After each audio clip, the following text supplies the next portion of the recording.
আসসালামু আলাইকুম। আজ তৈরি করে দেখাবো মুখে স্বাদ লেগে থাকার মতো জলপাইয়ের টক ঝাল মিষ্টি বার্মিজ আচার। আর এইভাবে যদি আচার তৈরি করেন তা আপনারা বছর জুড়েও কিন্তু সংরক্ষণ করে রাখতে পারবেন। তো চলুন ভিডিওটি শুরু করা যাক। এদিকে আমি জলপাই নিয়েছি, আমি 1 কেজি মতো নিয়েছি এবং পানিও অ্যাড করে নিলাম পর্যাপ্ত পরিমাণে। একটু নেড়ে চেড়ে এবার ঢাকনাটা দিয়ে ঢেকে রাখবো 10 থেকে 15 মিনিটের জন্য। আর এদিকে ফ্রাই প্যানের মধ্যে পাঁচফোড়ন দেবো 2 চামচ এবং জিরা দেবো 1 চামচ, মৌরি দেবো 1 চামচ এবং 3টা এলাচও অ্যাড করছি এবং 2টা শুকনা মরিচ। এবার ভালো করে ভেজে যখন সুন্দর একটি স্মেল বের হবে, ঠিক এই পর্যায়ে আমি চুলার থেকে নামিয়ে নিব।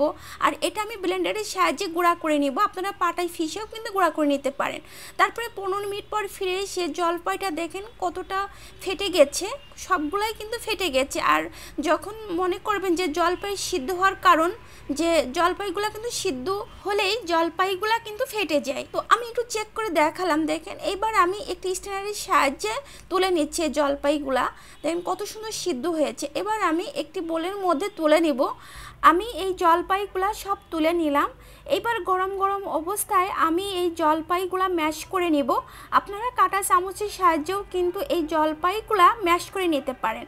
আর এই জলপাইগুলা যদি গরম গরম ম্যাশ করেন তাহলে কিন্তু ভালোভাবে ম্যাশ হয়ে যায়।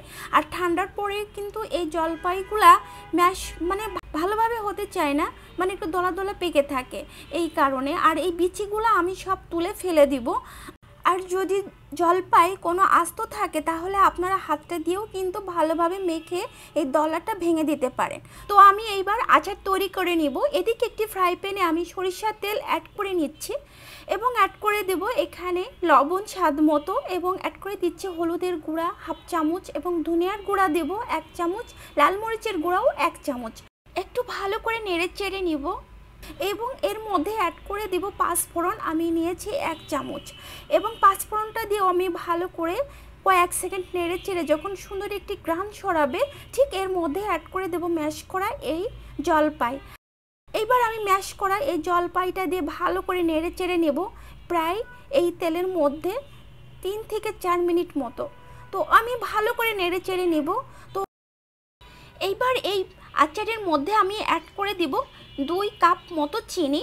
আপনারা চিনিটা কমিয়ে বা বাড়িয়েও কিন্তু নিতে পারেন, যেহেতু জলপাইতে কিন্তু প্রচুর পরিমাণে টক থাকে, সেক্ষেত্রে আপনারা চিনির পরিমাণটা বাড়িয়ে নিতে পারেন। তো আবারও আমি ভালো করে নেড়ে চেড়ে নেব এইভাবে চিনিটা দিয়ে। চিনি দেওয়ার কারণেই এই পর্যায়ে কিন্তু পানি বের হবে, তবে চিন্তা করার কিছুই নাই। এই পর্যায়ে কিন্তু চুলার জালটা লো টু মিডিয়ামে রেখেই কিন্তু এই আচারটা তৈরি করে নিতে হবে, নাহলে আবার আচারটা পুড়ে যাওয়ার চান্স থাকবে। আর এখানে সেই গুঁড়া করে রাখা আমি এই মশলাটা দিয়ে দেব সম্পূর্ণ। তো মশলাগুলো দিয়ে আমি আবারও ভালো করে নেড়ে চেড়ে নিব। হাত কিন্তু একটু থামানো যাবে না এই পর্যায়ে, তাহলে কিন্তু আচারটা পাতিলের তলা থেকে লেগে যাওয়ার চান্স থাকবে, আর পুড়ে যাওয়ার কিন্তু চান্স থাকবে।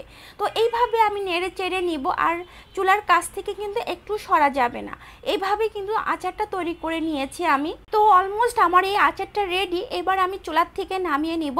তো দেখলেন তো কত সহজে এরকম আচার তৈরি করা যায়, জলপাইয়ের বার্মিজ আচার। আপনারা কিন্তু একবার হলো জলপাইয়ের বার্মিজ আচার তৈরি করুন। এইবার আমি জলপাইয়ের এই বার্মিজ আচারের শেপটা দিয়ে দিব। তো আমি এইভাবে একটু মাঝে গর্ত মতো করে যে বিচিটা ছিল এই বিচিটা দিয়ে আমি এইভাবে আবারও এইভাবে ডিজাইন দিয়ে দিচ্ছি। আপনারা গোল মতো করেও কিন্তু ডিজাইন তৈরি করে নিতে পারেন। তো আমি এইভাবে সব আচারগুলা তৈরি করে নিব। আর এই আচার কিন্তু টক ঝাল মিষ্টি আচার খেতেই এত মজা। এই আচারটি 1 বছর পর্যন্তও কিন্তু সংরক্ষণ করে রাখতে পারবেন নর্মাল ফ্রিজে একটি কাচের জারের মধ্যে ভরে। এইবার আমি একটু চিলি ফ্লেক্স দিয়ে দিচ্ছি একটু ডেকোরেশনের জন্য। তো দেখলেন তো কত সহজে টক ঝাল মিষ্টি আচার তৈরি করা যায়। আর একটি আচার আমি আপনাদের ভেঙে দেখাচ্ছি, দেখেন কতটা লোভনীয় হয়েছে। আমার ভিডিওটি ভালো লাগলে আমার চ্যানেলটাকে সাবস্ক্রাইব করে আমার পাশেই থাকবেন। তো ফি আমানিল্লাহ।